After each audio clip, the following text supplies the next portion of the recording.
Buenos dias, we are... Shut up. In today's video, we're going to be trying typical Spanish food. We're currently here in the south of Spain, in Malaga. If you look behind me, it's just a Roman theatre here. This city has a deep, deep history, and it's one of the oldest cities here in Europe. It has a very, very deep history in food especially, so that's why we're here. Let's see what's on the menu.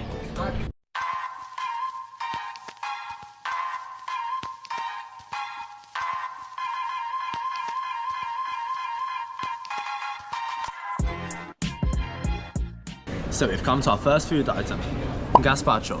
Practically tomato sauce, like tomato soup, so let's try it. Yeah, as you would think, tomato sauce or tomato juice has a bit of onion taste as well. I'll pass it on to Ali now. Okay, so we got this. What is it called again? Gazpacho. Gazpacho. It looks interesting, but I've seen tomato soups in all different variants, so let's give it a try. It's not bad.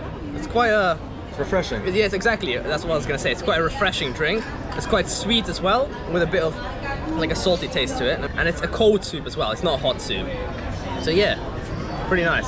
So my rating for gazpacho is going to be a 6 out of 10. Not the best drink, wouldn't have it all the time, but it's refreshing and great for summer. Same over here. I'll give it a 6 out of 10.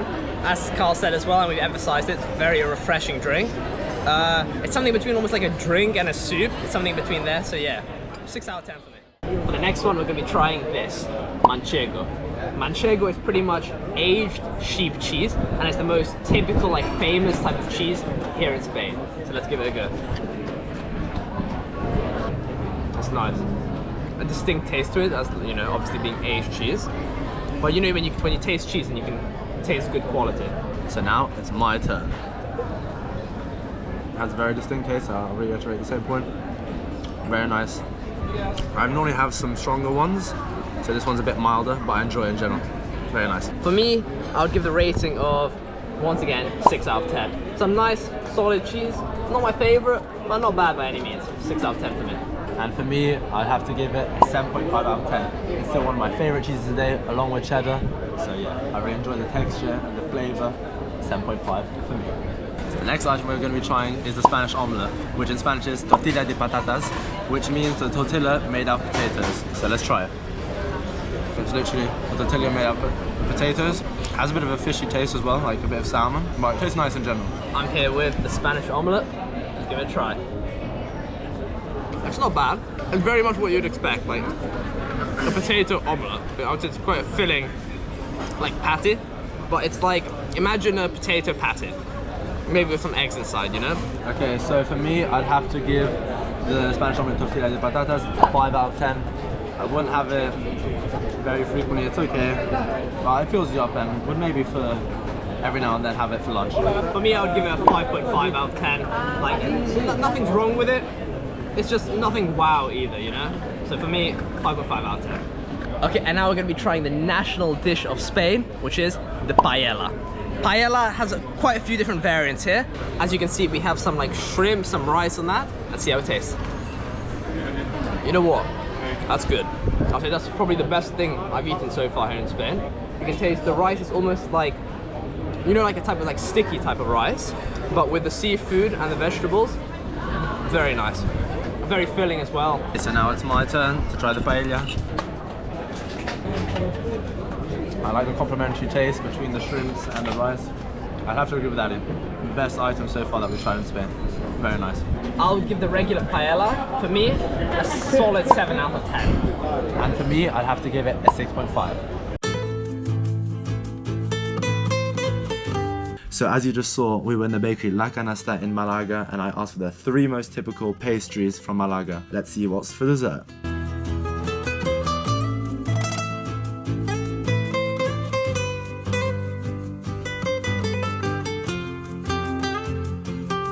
So our first item for dessert are the tortas locas, translating to the crazy cakes. So it is 2 circular layers of puff pastry with an bright orange yolk, topped with a candied cherry. Right. A high influx of sugar right into my veins, very, very sugary. It's basically like the cream is quite sugary, and on the bottom there's also like another layer of sugar. It's quite nice though in general.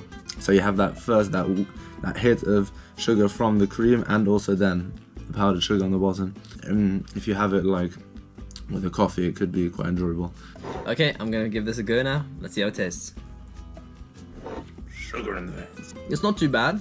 I see what Carl means by quite sugary. It is quite sugary, especially with the icing on the top. However, I can see this as a party food, like Carl was explaining earlier. One thing which is actually quite nice about this though, if you lift up the top, you see it has like a vanilla type of layer. And the vanilla layer is actually very nice. Overall, not too bad. Okay, so I'm gonna rate it first, and for me, I'd have to give it a 5 out of 10. In general, it's quite sweet, and I wouldn't have this every day. It just is quite overwhelming in my opinion. I would go for a 4.5 personally. Too sweet in my opinion. I like the vanilla inside though, and I feel like if they added the vanilla to some different types of desserts, then that would be better. Nothing special. So for me, 4.5 out of 10. Let's see what the next item is. Okay, for the next product, we're gonna be trying this, which actually, we don't know what this is. Apparently this is a Spanish delicacy because the baker, she actually gave this to us and told us that it's very popular here. However, we forgot the name of it and we can't find it anywhere online. So this is a challenge for you guys. If you know what this is, please drop it down in the comments down below. We'd love to know. Looking at the inside of it, how it looks like is like a spongy cake with some type of cream on the top, surrounded by like a chocolate, almost icing to it. I got a piece here. Let's see how it tastes.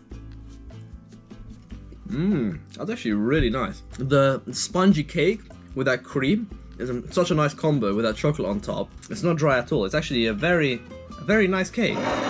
Let's see what Carl thinks. And the spotlight has come onto me. It's now time to try. I'd have to agree with that. It's a very nice cake, very moist and not as dry, which I don't really enjoy that much. I'd have to say though, for the chocolate, it tastes more like icing than actual chocolate, which I don't enjoy as much as if it would actually taste like chocolate. But in general, it's a nice cake. Overall, I give this cake a 7.5 out of 10, which is a solid rating here, but it's a solid cake, so that's what it deserves.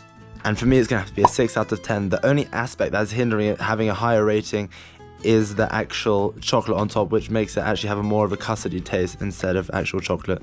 And don't forget to leave in the comments down below, what actually was that? So to end the trio of the desserts from Malaga, we have the piono, which is a roll with cream and powdered sugar on the top. It looks like 2 strands of peach, okay? So let's try it. Honestly, I'd say this is my favorite out of all 3. It's very, very moist. Okay, let's see what I think.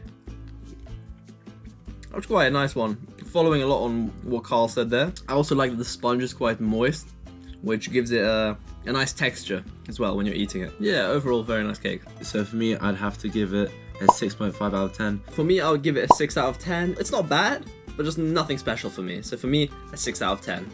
Okay, after trying all 3 desserts, this is my personal rating. I have the chocolate one at number 1. Number 2, I'm going for the piono. And number 3 is the tortas locas. For me, I'd have to give the piono number 1. For the second one, I'd have to give it the tortas locas, and the third one, incognito, the chocolate one. So we've tried quite a range here of food in Malaga. So now we're going to head over to the rugged mountain range Sierra Nevada to try the food there. We'll see you there.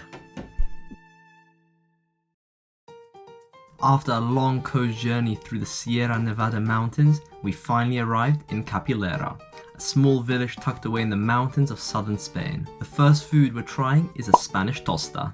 They come in lots of different variants, but it's basically toasted bread with toppings. In this case, we went for one with tuna, peppers, and goat cheese. It looks pretty simple. Let's see what it's like. Okay, let's give this lovely sandwich a bite then. I like the combination with the cheese and the tuna, a 7 out of 10. Really scrumptious. I'm next here. Here it is again. Let's give it a try.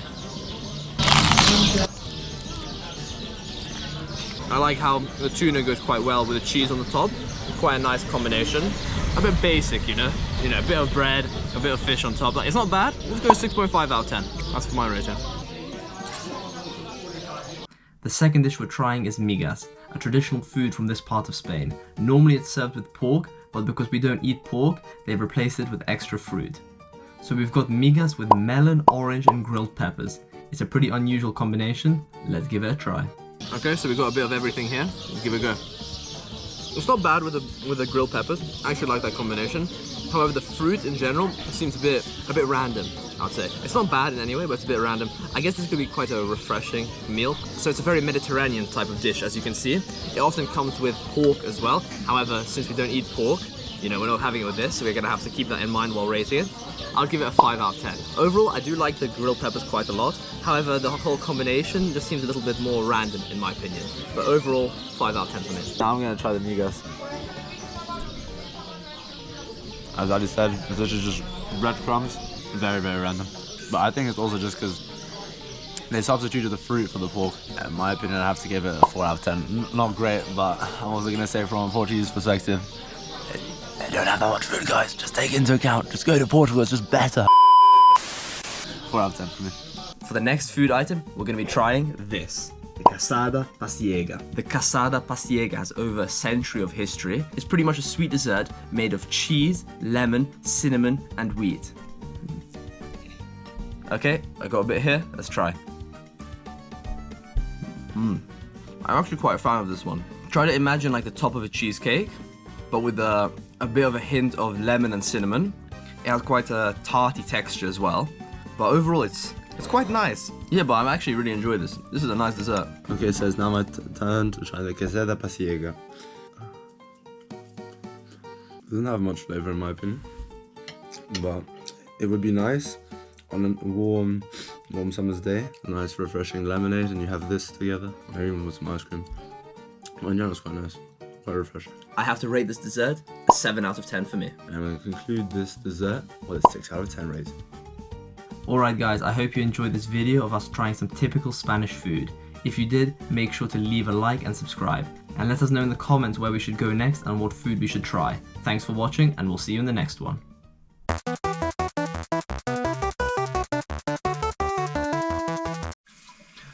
Can't switch off the tap.